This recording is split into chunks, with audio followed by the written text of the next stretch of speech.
এই চাপের পর যেন একটু সুর নরম হয়েছে একজনের। কার কথা বলছি? বাংলাদেশের তদারকি সরকারের প্রধান মোহাম্মদ ইউনূসের। হ্যাঁ, চাপে কার্যত সুর নরম। ট্রাম্পের মোদি সমর্থনে চাপ বেড়েছে 6 মাস পর। অগস্ট মাসের পর থেকে যদি আমরা কাউন্ট করি তাহলে 6 মাস পর কার্যত ইউটার্ন ইউনূসের। ভারতের উপর নির্ভর করেই বাংলাদেশের উন্নতি। কি বলছেন শোনা যাক। দুই পাশে দুই মহাশক্তি আমাদের, ভারত আর চীন, তারা দ্রুত গতিতে এগিয়ে যাবে। সেই থেকেই আমার বদ্ধমূল ধারণা বাংলাদেশের ভবিষ্যৎ অতি চমৎকার। বাংলাদেশকে আটকে রাখার কোনো ক্ষমতা কারো নাই। এটা একটা মহাশক্তিধর অর্থনীতি তৈরি হবে। আমাদের একটা নিজস্ব অর্থনৈতিক অঞ্চল আছে। উত্তরে হলো নেপাল আমাদের অঞ্চল, তাদের সমুদ্র দেখতে হলে আমাদের মাঝখান দিয়ে দেখতে হবে, আমাদের মাধ্যমে দেখতে হবে। ভুটান একই কাণ্ড, তেমনি ভারতের পূর্বাঞ্চল একই অবস্থা। নেপালের যে অবস্থা, ভুটানের যে অবস্থা, ভারতের 7 সিস্টারের একই অবস্থা। তার সঙ্গে আমরা যোগ দিই একসঙ্গে এই অর্থনৈতিক অঞ্চল। আমাদের যে সমুদ্র বন্দর, তাদের মাল আনা নেওয়া করবে, তাদের অর্থনীতি আমাদের অর্থনীতি একসঙ্গে জাগবে। এই প্রক্রিয়াকে জোরদার করা, যাতে করে আমরা এই অর্থনৈতিক অঞ্চল গড়ে তুলতে পারি।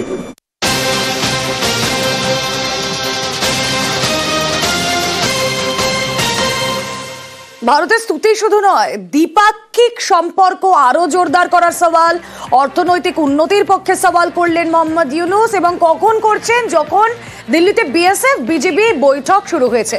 কথা বলবো আমাদের প্রতিনিধি মৈত্রেয়ী ভট্টাচার্য রয়েছেন সঙ্গে। মৈত্রেয়ী, 6ই আগস্ট হাসিনা দেশ ছাড়া হওয়ার পর যে আনরেস্ট বাংলাদেশে দেখেছি, যে ভারত বিরোধী মন্তব্য আমরা দেখেছি, তারপর হঠাৎ সেখানকার তদারকি সরকারের প্রধান মোহাম্মদ ইউনূস, তার এই বক্তব্য, এটা কি সত্যিই ইউটার্ন?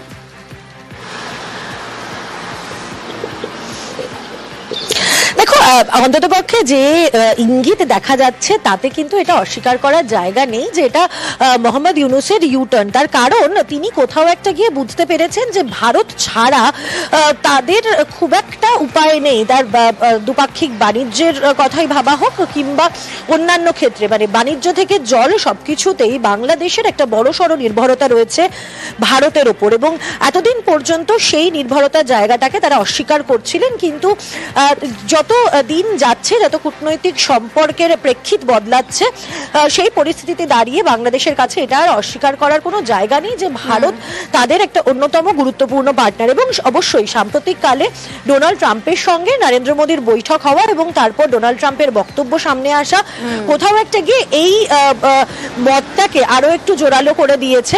এবং এই প্রেক্ষিতেই আজ থেকে ডিজি বিএসএফ এবং বিজিবির বৈঠক শুরু হচ্ছে, দ্বিপাক্ষিক বৈঠক, যেটাও কিন্তু ইউনূস সরকার আসার পর এই প্রথম ডিজি পর্যায়ের এই বৈঠক দিল্লিতে হচ্ছে।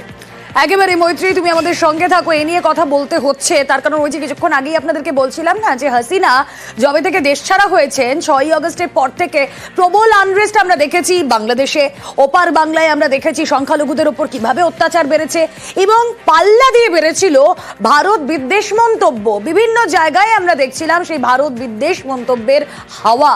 আর তদারকি সরকার তৈরির পর থেকে ভারত বিদ্বেষের কথা আমরা শুনতে পেয়েছি মোহাম্মদ ইউনূসের গলাতেও। তিনিও চড়া সুর চড়িয়েছিলেন।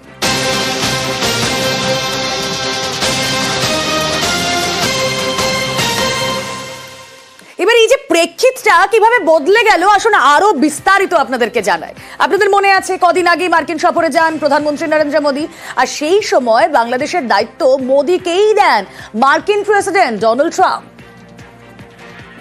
There was no role for our deep state. It was this is something that the Prime Minister has been working on for a long time and has been worked on for hundreds of years, frankly. I've been reading about it.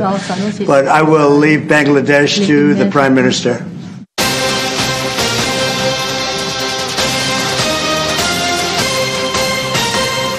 কথা বলবো মৈত্রেয়ী ভট্টাচার্য রয়েছেন সঙ্গে। মৈত্রেয়ী, আমার স্মৃতিতে স্পষ্ট, তোমারও নিশ্চয়ই, যে এই যে মোহাম্মদ ইউনূস একাধিকবার ভারত বিদ্বেষ মন্তব্য করেছেন এবং যাতে গিয়ে যে দ্বিপাক্ষিক সুসম্পর্ক বজায় রাখার কথা আজ হঠাৎ মোহাম্মদ ইউনূসের মনে হচ্ছে, সেদিন সেটা তার মনে হচ্ছিল না। তখন মনে হচ্ছিল যে হ্যাঁ, সম্পর্কটা একেবারে তলানিতে। হুঙ্কার হুঁশিয়ারি তার গলাতেও ছিল।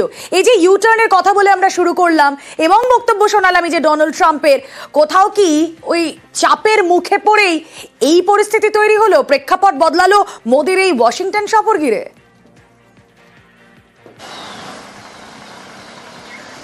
একেবারেই দেখো অনেকটাই কিন্তু সেই প্রেক্ষিতের বদলের সূত্রপাত হয়েছিল আগে থেকে, কিন্তু যখন ট্রাম্প ক্ষমতায় আসতেন তখন থেকে কিছুটা হলেও বাংলাদেশ সরকার প্রমাদ গুনতে শুরু করেছিল, বাংলাদেশের তদারকি সরকার। তার কারণ ডোনাল্ড ট্রাম্পের সঙ্গে নরেন্দ্র মোদীর সম্পর্কের কথা সর্বজন বিদিত, এবং এর আগেও যখন ট্রাম্প সরকারের ছিলেন, মার্কিন সরকারের যিনি যখন দায়িত্বে ছিলেন মার্কিন প্রেসিডেন্ট হিসেবে, তখনও বাংলাদেশকে তিনি দেখতেন পশ্চিমবঙ্গের দৃষ্টিভঙ্গিতে। এবং ডোনাল্ড ট্রাম্প আসলেন, তারপরেই তিনি বাংলাদেশের জন্য যে বরাদ্দ সেই বরাদ্দ বাতিল করলেন, এবং তারপরে নরেন্দ্র মোদীর সঙ্গে বৈঠক, এবং সেখানে নরেন্দ্র মোদীকে পাশে দাঁড় করিয়ে বলে দিলেন বাংলাদেশের বিষয়টা ছেড়ে দিচ্ছেন তিনি নরেন্দ্র মোদীর উপরে। এর থেকে বড় বার্তা এই মুহূর্তে বাংলাদেশের জন্য কিছু নয়। একদিকে একেবারেই মৈত্রী, এখানে বোধহয় বাংলাদেশ কিংবা আরো স্পেসিফিক্যালি বললে তদারকি সরকারের প্রধান মোহাম্মদ ইউনূস বুঝতেই পেরেছেন যে ট্রাম্প যখন ভারতের উপর ভরসা রাখছেন এই বাংলাদেশকে ডিল করার ক্ষেত্রে, তাহলে ভারত বোধহয় যে কোনো সময় একটা কড়া পদক্ষেপ করতে পারে। তাই একটা সমঝোতার জায়গায় আসা যাক, তাই একটু সুর নরম করা যাক।